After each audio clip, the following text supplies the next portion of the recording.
नमस्कार। आज गीता जयंती है। भगवान श्री कृष्ण ने आज से करीब 5,500 साल पहले भगवान श्री कृष्ण को युद्ध के मैदान में जो ज्ञान दिया था वो ज्ञान का नाम है भगवत गीता। वो भगवत गीता हर मनुष्य मात्र के लिए है। भले वो 5,500 साल पहले अर्जुन को कहा था, लेकिन उसका जो ज्ञान है वो आत्मा का ज्ञान है, जो हमारा स्वरूप है। आत्मा जो है वो परमात्मा का स्वरूप है और आत्मा ने ये शरीर धारण किया है। इसलिए हर व्यक्ति को अपना जीवन सही तरीके से समझने के लिए भगवत गीता जरूर पढ़नी चाहिए। भगवत गीता में टोटल 18 अध्याय है। पहला अध्याय है अर्जुन विषाद योग।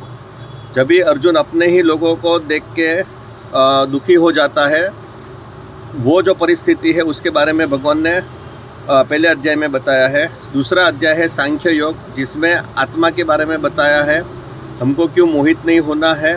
और जन्म मरण का जो चक्र है उसके बारे में बताया है कि जो जन्मता है वो मरता है और हर चीज़ बदलती रहती है। तो इसके लिए हमें जीवन में हमेशा आगे बढ़ना चाहिए सत्य और धर्म के साथ। तीसरा अध्याय कर्म योग के बारे में बताया। कर्म योग में भगवान श्री कृष्ण ये कहते हैं कि तेरा केवल कर्म में ही अधिकार है, फल में नहीं है, और तू कर्म फल के हेतु वाला भी मत बन। ऐसा भगवान ने इसके लिए कहा क्योंकि हमारा जीवन है वो एक जन्म का नहीं है, जन्मों जन्म का है। तो हम पहले के जन्मों में जो पाप पुण्य करके आए हैं उसके अनुसार हमारा प्रारब्ध बनता है।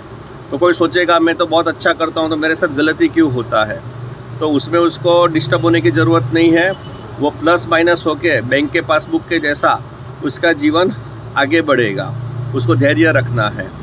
चौथा अध्याय है कर्म ब्रह्मार्पण योग। हम जो भी कर्म करते हैं वो परमात्मा की शक्ति से करते हैं, परमात्मा के द्वारा करते हैं, परमात्मा ने दी हुई बुद्धि से करते हैं। इसके लिए हमको अहंकार नहीं रखना है।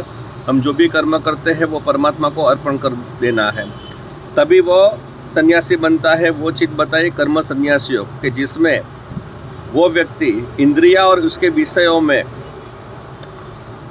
आसक्त नहीं होता है और अपने आप को उससे इंद्रिय और उसके विषयों से पर रहता है। मतलब कि आँख का विषय है देखना, तो आँखों ने देखा, मैं ये चीज़ से लिप्त हूँ, अलिप्त हूँ, ऐसा वो समझता है, तभी वो सन्यासी बनता है।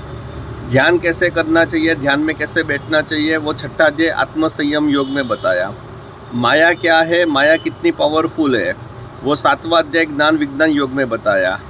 अक्षर ब्रह्म योग के मनुष्य जीवन दरमियान जो करता है 8वें अध्याय में ये बताया कि मनुष्य जो जीवन दरमियान करता है वो उसका ही स्वभाव वाला बनता है और अंत समय वही भाव को प्राप्त करता है। इसके लिए मनुष्य को हमेशा भगवानमय होना चाहिए, भगवान का ही स्मरण करना चाहिए, नहीं तो वो अंत समय में भी वही परिस्थितियों को पार करेगा। 9वां अध्याय राज विद्या राज गुह योग। भगवान ने कहा कि ये ज्ञान को जो मानता नहीं है, शंका में रहता है, वो ये संसार चक्र में घूमता रहता है।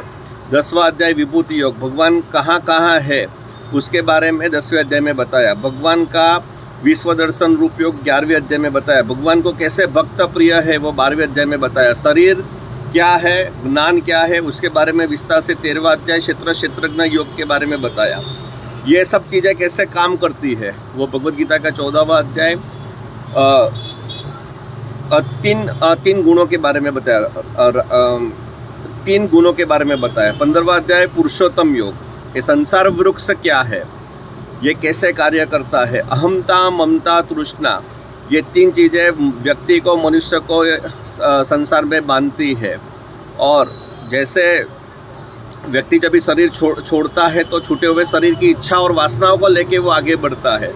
इसके लिए जो भी हमारे अंदर इच्छाएं वासनाएं हैं उसको हमको मिटाते रहनी है।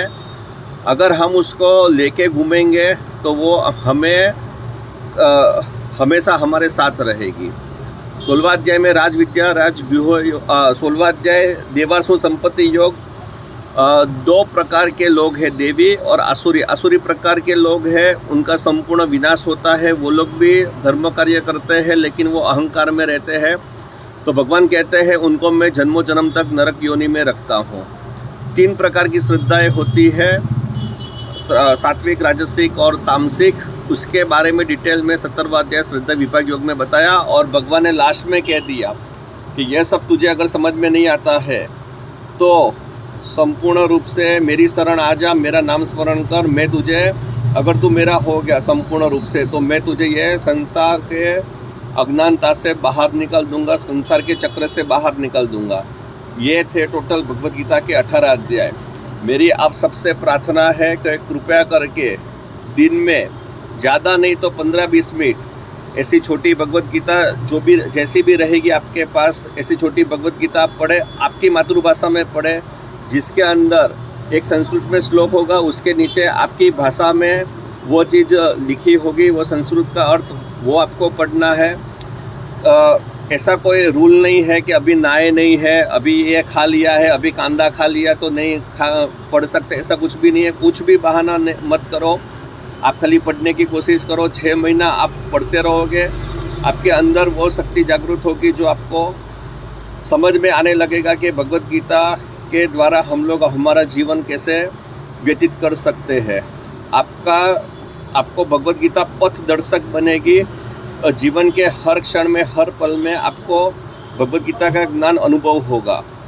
भगवद गीता के 18 नाम है: गीता, गंगा, गायत्री, सीता, सत्या, सरस्वती, ब्रह्म विद्या, ब्रह्मवली, त्रिसंध्या, मुक्त गेहिनी, अर्धमात्रा, चिदानंदा, भवदनी, भयनाशिनी, वेदत्रयी, परा, अनंता और तत्वज्ञान मंजरी। ये 18 नाम स्थिर मन से हमेशा हमको करना चाहिए। इससे ज्ञान सिद्धि प्राप्त होती है, इससे भगवद गीता का ज्ञान समझने में सरलता रहती है।